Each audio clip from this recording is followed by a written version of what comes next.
Assalamualaikum warahmatullahi wabarakatuh, teman-teman. Kali ini saya ingin membahas tentang piutang dagang di dalam perusahaan atau pengantar akuntansi satu ya. Mudah-mudahan materi ini bermanfaat bagi teman-teman yang jurusan akuntansi, jurusan manajemen. Mari kita mulai pembahasannya. Nah, akuntansi untuk piutang. Nanti kita akan berbicara jenis piutang, ada 3, piutang usaha, piutang wesel, dan piutang lain-lain. Piutang usaha, kita akan membahas tentang pengakuan piutang usaha, penilaian piutang usaha, disposisi piutang usaha. Nanti ada piutang wesel, kita akan menentukan penentuan tanggal jatuh tempo, penghitungan bunga, pengakuan piutang wesel, penilaian piutang wesel, dan disposisi piutang wesel. Nanti kita penyajian dalam analisa laporan keuangan. Nah, orang sering bilang piutang. Apa sih piutang itu?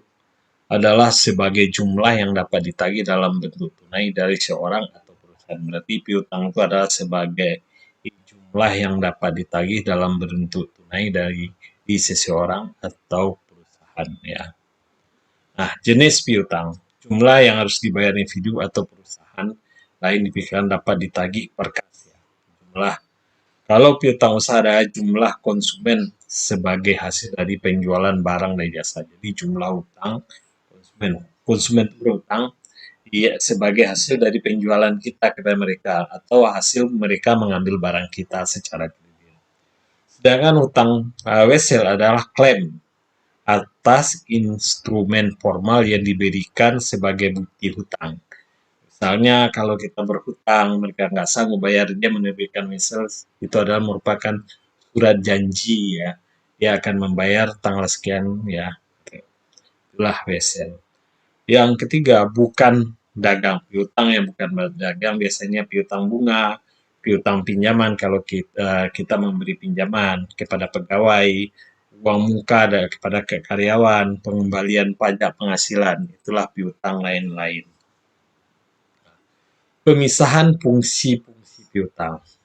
Pelanggan dapat info kredit, meminta kredit ke perusahaan, perusahaan menyetujui, penjualan dikirim ke barang penjualan dikirim, nanti info penjualan kredit itu akan dicatat di bagian akuntansi, disiapkan fakturnya, nanti pelanggan ditagih dan dibayar, nanti infonya ke akuntansi. Inilah yang memisahkan ya fungsi dari piutang.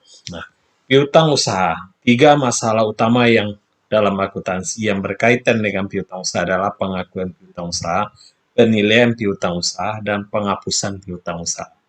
Ada 3 permasalahan ya, pengakuan piutang usahanya dan penilaian piutang usaha atau penghapusan piutang usaha. Piutang usaha sama juga dengan piutang dagang ya teman. Pengakuan piutang usaha. Berikut ini akan diberi contoh ilustrasi di bawah 6 untuk penyederhanaan persediaan dan harga pokok penjualan yang dihilangkan. Nah, contohnya pada tanggal 1 Juli disungsikan Jordarko menjual barang dagang kepada Polo Company sebesar 1.000 US dollar dengan syarat 2/10 N 30 hari. Ya, bila dia membayar 2 dalam 10 hari, dia akan dapat diskon 2%. Nah, siap untuk kan jurnal untuk mencatat transaksi dalam buku Joriko adalah piutang usaha pada penjualan. Itu akan dicatat ya. Nah, nanti ada piutang ilustrasi tanggal 5 Juli pengembalian barang dagang sebesar 100 US dollar. Misalnya barang itu dikembalikan kepada penjualnya, akan disebut dengan retur penjualan, akan dicatat dengan retur penjualan pada piutang 100 US dollar. Pada tanggal 11 Juli menerima pembayaran di Polo Company saldo yang harus dibayar. Nah, karena dia membayar tadi pada kejadian tanggal 10 ada surat perjanjian 2/10 N 30 hari. Itu adalah jangka waktu 30 hari penjualannya kreditnya. Bila dia membayar dalam waktu 10 hari, dia akan diberi diskon potongan. Nah, dan membayar dalam jangka 10 hari, ya kan? Maka dicatat kas 882 potong 2% dikali 900 dapat 18, ya, maka piutang ada 900 pada piutang.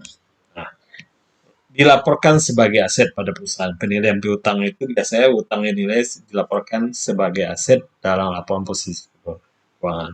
Dilaporkan pada jumlah yang diperkirakan perusahaan akan tertagih. Biasanya dilaporkan apabila dia akan tertagih. Kalau tidak tertagih, dia akan nanti akan dicadangkan. Penjualan memunculkan kemungkinan akun yang tidak dapat ditagih. Kayak nanti dari penjualan itu mungkin juga tidak dapat ditagih piutangnya karena orangnya udah meninggal, atau orangnya lari, atau orang pelanggan kita one prestasi.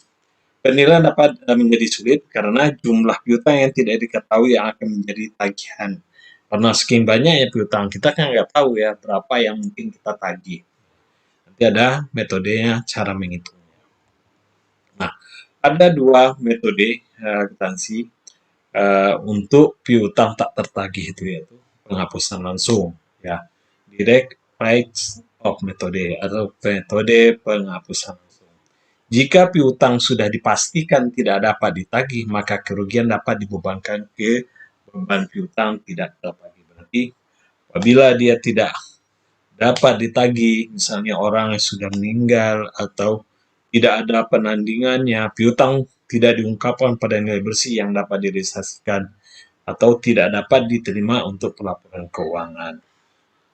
Nah, contohnya ini, berdasarkan metode penghapus nabung, saat perusahaan menentukan akun tertentu tidak dapat ditagih, perusahaan membebankan kerugian beban piutang tidak ditagih itu bad debt expense, berarti dia akan dibebankan ke beban piutang tidak tertagih. Contohnya, tanggal 12 Desember, Wardenko menghapus saldo piutang ME Doran sebesar 200 US dollar yang diperkirakan tidak tertagih. Maka akan dicatat beban piutang tak tertagih pada piutang usaha. Ya. Yang kedua adalah metode penyisihan piutang. Allowance metode. Piutang tidak tertagih dilakukan dengan cara mengestimasi jumlah piutang yang tidak tertagih pada akhir setiap periode. Kerugian diestimasi biar kita memperkirakan dalam bentuk persentase. Penandingan lebih baik. Ya, penandingan ini lebih baik. Piutang diungkapkan pada penilaian bersih yang dapat direalisasikan, disarankan oleh IFRS, International Financial Report Standard. Inilah yang sering dipakai oleh para internal auditor atau akuntansi dalam perusahaan. Penandingannya lebih baik. Kenapa lebih baik? Piutang itu tidak langsung kita hapuskan, tapi kita sisihkan dulu pada saat udah tahu pada waktu yang udah tepat atau setelah dapat persetujuan daripada pemegang saham, barulah piutang itu kita hapus. Nah, metode penyisian piutang. Perusahaan memperkirakan piutang perusahaan tidak tertagih. Ya, untuk mencatat estimasi yang tidak tertagih, pertama kita bebankan piutang tidak tertagih. Nanti kita sisihkan penyisian piutang tidak tertagih atau akumulasi penyisian piutang tertagih. Ketiga, kita jurnal pada saat piutang itu dihapus adalah akumulasi penyisian piutang tidak tertagih pada piutang usaha. Berarti dia akan mengalami dua kali ya penjurnalannya.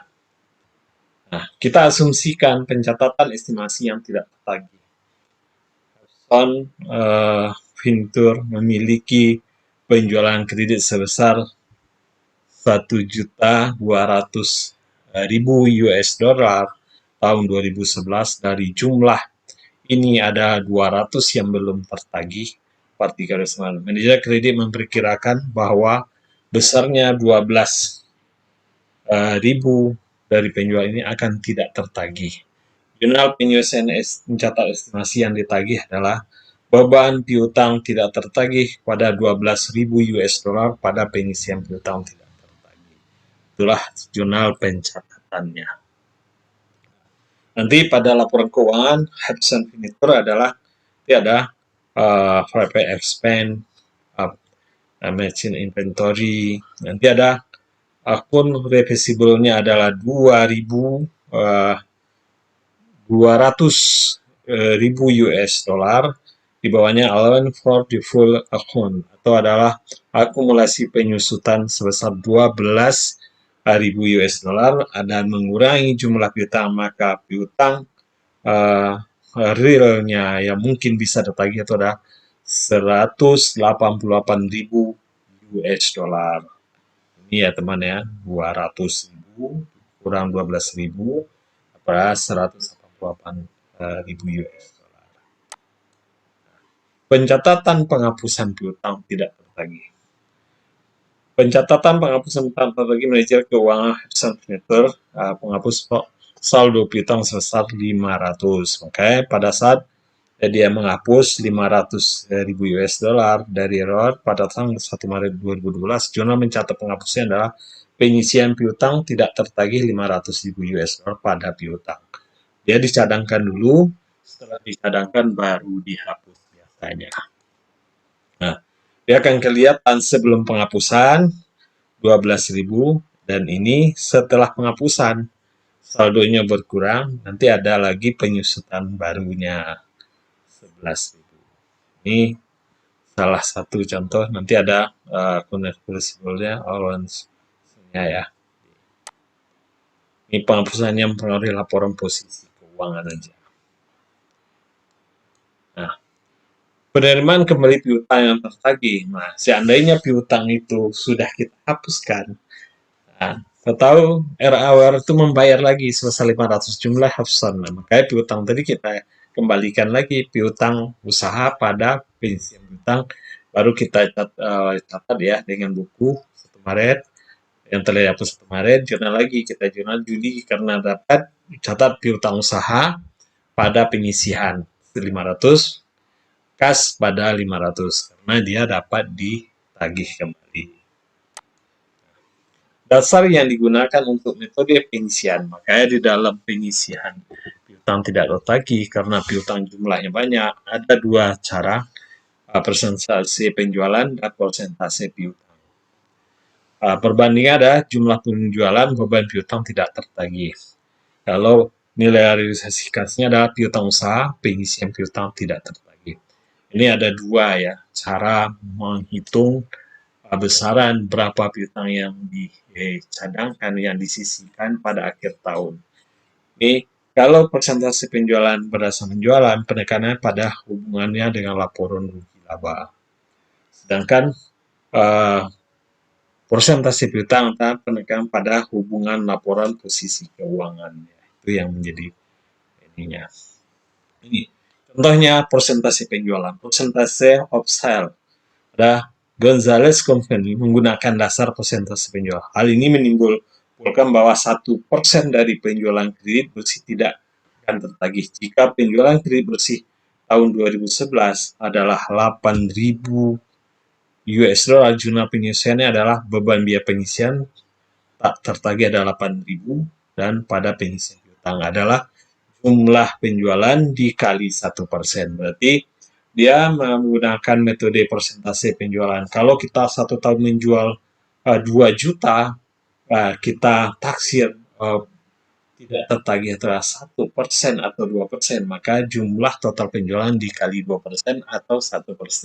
Sesuai ketetapan atau kebijakan akuntansi yang kita pakai di dalam perusahaan. Nah, persentase penjualan menekan pada perbandingan beban dengan pendapatan. Saat perusahaan membuat jurnal penyisian, perusahaan mengabaikan keberadaan saldo penyisian piutang. Di debit expense-nya 8.000, 8.000 ya, langsung biaya pada penyisihan. Nah, persentase berdasarkan piutang, kita berdasarkan piutang. Pertama kita membuat aging dulu piutang. Ini adalah salah satu daftar umur piutang atau aging piutang. Ini ada total piutang sebesar 39.600. Nanti ada yang belum jatuh tempo 27.000 US dollar. Nanti yang umurnya ada 30 hari, 1 sampai 30 hari, ada 5.700. Yang 6 di atas 30 sampai 2 bulan adalah 3.000. Yang 2 bulan sampai 3 bulan ada 2.000. Yang lebih dari 3 bulan adalah 1.900. Nah, masing-masing itu kita estimasi ya. Misalnya yang belum jatuh tempo 2%, yang yang sudah jatuh tempo 30 hari 4%, yang lewat 2 bulan ada 10%, yang lewat tiga, 3 bulan ada 20%, atau yang lewat dari 3 bulan lebih ada 40%. Nanti kita kali dengan saldo piutangnya. Nah, ini dapatlah saldo penyisihannya adalah 2.228 US dollar. Nah, setelah itu kita jurnal. Nah, beban piutang tak teragih. Ini kan kita saldo. Tahu saldo kita kredit kita adalah menunjukkan akumulasi piutang tidak teragih dan periode itu ada 5.280 perusahaan akan menjurnal penyelesaiannya. Kita tahu ada saldo awalnya sebesar 5.524, makanya 2.250 dikalikan 8 berarti beban piutang tertagih ada 7.700 dan penyelesaian piutangnya 1.700 pada periode. Ini jurnalnya kita bebankan, nanti kita kurang, berarti. Nah, kadang akun bisa akan memiliki saldo debit sebelum disesuaikan. Nah, pendekatan presentasi penjualan fokus pada estimasi beban piutang tak tertagih. Berapa saldo akun pengisian diabaikan untuk jurnal penyesuaian. Saldonya diabaikan. Metode ini merealisasikan perbandingan beban dengan pendapatan. Pendekatan presentasi piutang penilaian yang akurat dan piutang pada laporan posisi keuangan. Metode dapat juga diaplikasi menggunakan daftar aging piutang atau daftar umum piutang. Saldo akun penyisian dipertimbangkan untuk jurnal penyesuaian. Dan inilah yang sering dipakai ya orang. Sebenarnya tergantung dari kebijakan dari akuntansi yang berlaku di perusahaan itu, yang sifatnya selalu continue ya, dan tidak berubah-ubah ya, konsisten dan continue, dan itu selalu dipakai setiap tahun. Jadi antara keduanya itu ada baiknya, ada yang jeleknya, kelemahannya. Sebenarnya pada dasarnya rata-rata kedua-dua ini ada yang memakai masing-masing perusahaan. Tergantung besar kecilnya perusahaan, tergantung besar persentase perusahaan. Ya. Oke teman-teman, sampai di sini dulu pembahasan piutang dagang sesi pertama kita. Nanti akan kita lanjutkan pada sesi kedua tentang anjak piutang atau Excel mungkin juga. Oke teman-teman, jangan lupa like, subscribe, bunyikan loncengnya, dan bagi kepada teman-temannya. Thank you for watching.